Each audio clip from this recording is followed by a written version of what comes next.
মুছলমান মানে অকল বাংলাদেশী নহয়, বাংলাদেশতো বহুত হিন্দু থাকে। সুমঞ্চল দা, আপুনি চিএম ছাৰক কওক না, মোক ডিচিলৈ প্ৰমোশ্যন কৰি দিয়ক। আমিও এখন পিটিশ্যন ফাইল কৰিছোঁ তেখেতসকলক সমৰ্থন কৰিবলৈ।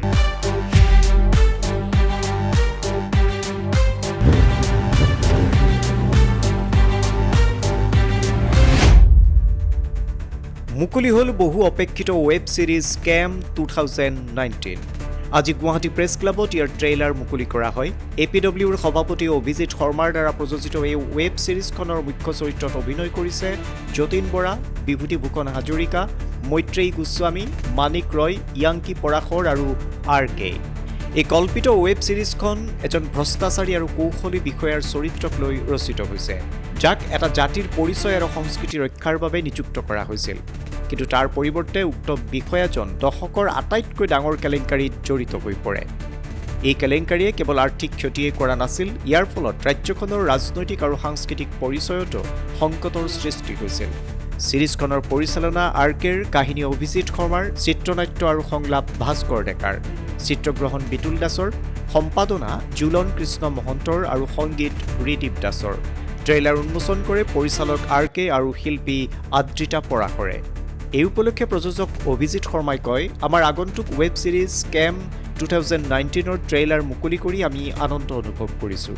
এই ছিৰিজখন আমাৰ নতুন OTT প্লেটফৰ্ম ৰেড চিনেমাজত 27 জুনৰ পৰা মাত্ৰ 69 টকাত উপলব্ধ হ'ব। Red cinemas OTT app play store আৰু এপ ষ্ট'ৰত বিনামূলীয়াকৈ উপলব্ধ হ'ব। এইটো আচলতে এটা Asomiya OTT platform red cinemas, তাক আপুনি প্লে ষ্ট'ৰ আৰু এপ ষ্ট'ৰৰ পৰা ডাউনলোড কৰিব পাৰিব। যাৰ ছাবস্ক্ৰিপশ্যনটো ফ্ৰী, একো পইচা দিব নালাগে। আৰু আমাৰ প্ৰথম ৱেব ছিৰিজখন হ'ব স্কেম 2019। যতীন বৰা এক্টিং কৰিছে। তো আমি ভাবিলোঁ যে চিনেমা হলত যিটো চিনেমা আহে, খুব যদি ভাল চিনেমা হয় 2 সপ্তাহ থাকে, তাৰপিছত চিনেমাখন ওলাই যায়। আৰু যদি বেয়া চিনেমা হয় শুকুৰ, শনি, ৰবি, তাৰপিছত কমি যায়। কিন্তু আমি এতিয়া যিখন ৱেব ছিৰিজ বা OTT প্লেটফৰ্ম, আমি গোটেই জীৱন আপোনালোকৰ মোবাইলত থাকিম। আমাক খালি ডাউনলোড কৰি মানে পইচা দি 69 টকা এটা দি এইখন চাব লাগিব। এজন দুৰ্নীতিগ্ৰস্ত বিষয়া, তেওঁক এখন ৰাজ্যই তেওঁক এটা দায়িত্ব দিলে, তেওঁ সেই ৰাজ্যখনৰ মানুহখিনিক বিপদত পৰিছিলে, তেওঁলোকক উদ্ধাৰ কৰিব লাগে।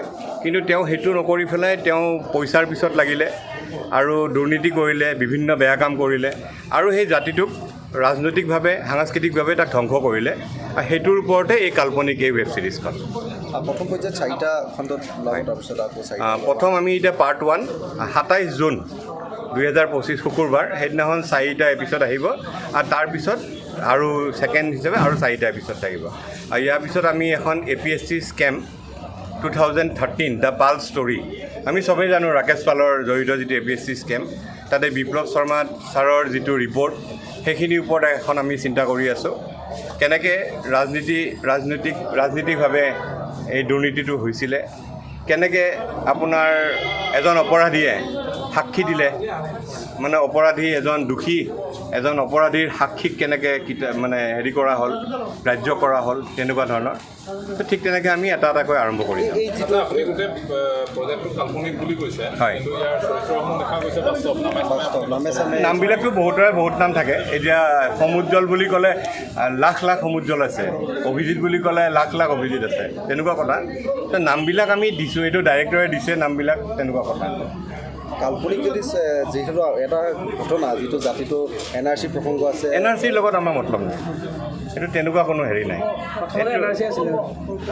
হয়তো আগত থাকিব পাৰে, একো নাজানো, মনত নাই। কিন্তু এইটো NRCৰ লগত কোনো সম্পৰ্ক নাই। আজি APW অভিজিৎ শৰ্মা বুলি কয় যে চব কামত NRC আহিব, তেনেকুৱাতো কথা নহয় ন। হয়তো কেতিয়াবা কোনোবাই ক'ব পাৰে NRCৰ কথা। এতিয়া প্ৰভাৱ পেলাইছে নেকি ছবিখনৰ কাহিনী ক'ৰবাত আপোনাৰ সৈতেও কাকতলীয়ভাৱে সংযোগ আছে নেকি? নাই, তেনেকুৱাতো কোনো নাই, তেনেকুৱা কোনো হেৰি নাই। কাৰণ কিয় আপোনাৰ যদি আপুনি গোটেইখন যদি চাব যায়, তেতিয়াহ'লে দেখিব যে মানে তাতে কেনেকৈ আপোনাৰ বদমাচি কৰা হয়, তাতে আপোনাৰ কেনেকৈ ৰোমাঞ্চ আছে, চববিলাকেই আছে ইয়াতে। তো আৰু বাকী মানে এতিয়া মানে মই নিজে মোৰ নামটো অহাৰ কাৰণে যে APW আহিব, তেনেকুৱা কোনো কথা নাই ইয়াতে। দুৰ্নীতিগ্ৰস্ত বিষয়াজনে কিমান কোটি টকাৰ স্কেম কৰিছিলে, এনেকুৱা কিবা মেনশ্যন কৰা আছে? তেনেকুৱা মেনশ্যন কৰা নাই, কিন্তু তেওঁ মানে বিভিন্ন কৌশলৰে তেওঁ পইচাবিলাক মানে মাৰিছিলে আৰু বেলেগ বেলেগ জেগাত জমাত হৈছিলে সেইবিলাক দেখুওৱা হৈছে ক'ত ক'ত জমাত হৈছিলে সেইবিলাক দেখুওৱা হ'ব মানে গোটেই ফাৰ্ষ্ট আৰু ছেকেণ্ড এপিছডটোতে 8টা এপিছডত আৰু তাতে কোন কোন প্ৰভাৱশালী মানুহৰ মানে আশীৰ্বাদ পাইছিলে সেইবিলাক দেখুওৱা যাব ছবিখনৰ ঘটনা যদিও কাল্পনিক নহয় কিন্তু কিবা কাৰণত যদি কিবা ঘটনাখন মিলিছে তেনেহ'লে অভিজিত শৰ্মা দায়ী নহয় নেকি মানে নিমিলেই যে মিলোৱাৰ প্ৰশ্নই নুঠে নহয় তেনেকুৱা ঘটনা হোৱাই নাই নহয় তেনেকুৱা ঘটনা অকল ৱেব ছিৰিজে বনাব নে ভৱিষ্যলৈকে ডাঙৰ আমি আমাৰ হাতত আমি এতিয়ালৈ আমাৰ দুটা কাহিনী আমি লৈছোঁ হাতত এটা হ'ল এজন তাৰমানে বনিয়া মানে এইটো এটা ইম্পৰ্টেণ্ট এটা বনাই আছোঁ আমি এটাটো APSC scam 2013 the full story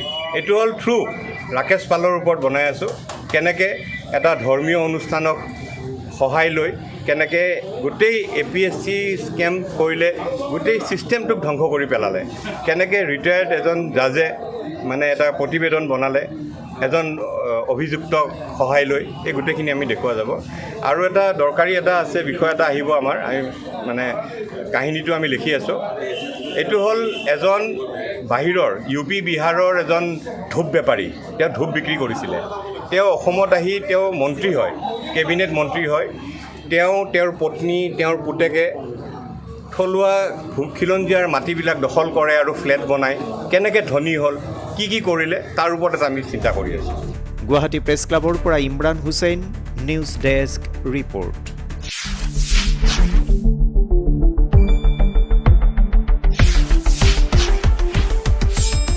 শুদ্ধ আৰু বিস্তৃত বাতৰিৰ বাবে চাই থাকক নিউজ ডেস্ক ৰিপৰ্ট